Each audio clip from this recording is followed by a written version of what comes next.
Bonjour Sylvain Kahn. Bonjour Simon. Sylvain, aujourd'hui, grandeur et bassesse de la démocratie européenne. Et oui, en effet, Simon, et bonjour à tous. Ce 27 novembre, lundi dernier, donc l'Union européenne a reconduit pour 5 ans l'autorisation d'utiliser du glyphosate, un herbicide commercialisé par la firme Monsanto, extrêmement contesté par sa dangerosité. Alors Sylvain, laissons un instant de côté au fond la question, bien sûr très importante, de la dangerosité de son usage pour les agriculteurs, les riverains, mais aussi les consommateurs. Concentrons-nous sur la reconduction de cette autorisation. Elle est au fond pleine d'enseignements sur la vie politique européenne. Absolument, Simon. Ce vote est un cas d'école de la démocratie européenne, avec ses grandeurs et ses bassesses. Premiers enseignements, l'Union européenne est une démocratie, mais les parlementaires, entre guillemets, ce sont les 28 États-nations membres.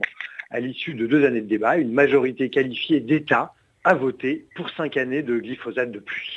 Pourtant, Sylvain, une majorité de parlementaires européens s'est justement exprimée contre et elle a proposé une extension sur 3 ou 5 ans de l'usage de ce produit phytosanitaire très probablement cancérigène. C'est exact, Simon. Mais le Parlement européen, élu au suffrage universel direct, et l'Assemblée des États membres, qui s'appelle le Conseil de l'Union européenne, sont co-législateurs. Ils sont 2. Et sur certains sujets, le dernier mot revient au Conseil de l'Union européenne, c'est-à-dire aux États. Comme il n'y a pas de peuple européen, le pouvoir de l'Assemblée des nations, où siègent les représentants des gouvernements nationaux élus par les citoyens nationaux, donc, est plus grand que celui du Parlement européen. C'est pourquoi on peut parler de démocratie d'État-nation. C'est ce qui s'est passé. Oui, mais là quand même, Sylvain, la minorité, ça veut dire elle estime que la décision prise par la majorité est très dangereuse, au point que d'ailleurs le président français Emmanuel Macron a annoncé son intention d'interdire le fameux glyphosate en France d'ici à 3 ans. C'est vrai, Simon, c'est comme dans une vie politique nationale. Rappelons-nous, ceux qui en France étaient convaincus de la dangerosité de la loi, puis des ordonnances modifiant le Code du travail.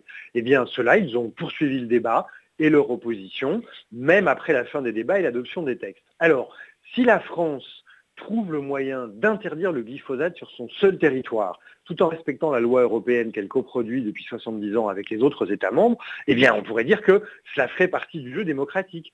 Si en revanche la France se mettait hors la loi de l'Union européenne, en contestant et en n'appliquant pas cette directive sur le glyphosate, ce serait un gros coup de canif porté au fonctionnement de cette démocratie d'État-nation. Et s'agissant du président Macron, qui en appelle, il faut le rappeler, à une souveraineté européenne, ce serait inconséquent. Dans ce Parlement d'État-nation, il faut réussir à rassembler des coalitions majoritaires et en fait c'est le lot de toute démocratie représentative. Rappelons-nous d'ailleurs, pas plus tard qu'il y a 1 mois ou 3 semaines, Emmanuel Macron, la France, y est d'ailleurs très bien parvenu sur le sujet de la révision de la loi européenne sur les travailleurs détachés. Vous disiez, Sylvain, grandeur et bassesse de cette démocratie européenne. Au fond, elle est où la bassesse ? Elle réside dans la façon dont la majorité a basculé. La veille du vote, il y a 1 semaine, personne ne s'attendait à ce qu'une majorité d'États européens se dégage en faveur de la reconduction du glyphosate. Le revirement de l'Allemagne a fait basculer la majorité. Alors vous me direz, les coups de théâtre font partie de la vie politique démocratique, que ce soit des changements d'alliance mus par la conviction, la raison, la vénalité ou la trahison.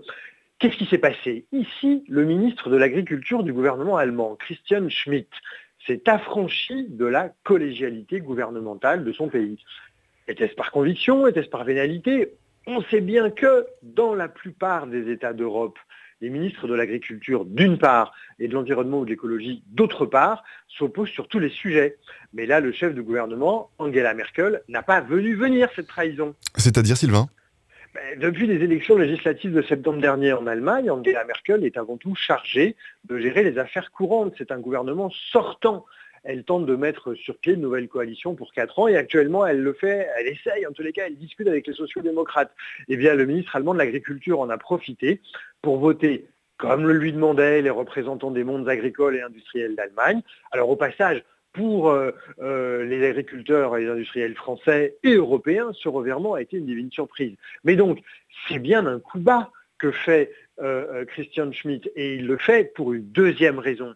Parce que lui, l'aile droite du parti de la chancelière, la CDU, à laquelle il appartient, en fait, a profité de ce vote européen sur le glyphosate pour déstabiliser Mme Merkel et lui mettre la pression durant ces négociations germano-allemandes pour une nouvelle coalition.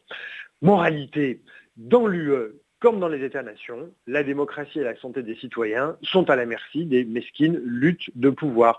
Mais les unes peuvent-elles aller sans les autres, Simon ? Eh bien, ça sera la question que nous méditerons tout au long de ce week-end. Merci beaucoup, Sylvain. On vous retrouve vendredi prochain. Avec plaisir. Sylvain Kahn, professeur à Sciences Po et chercheur à Géographicité.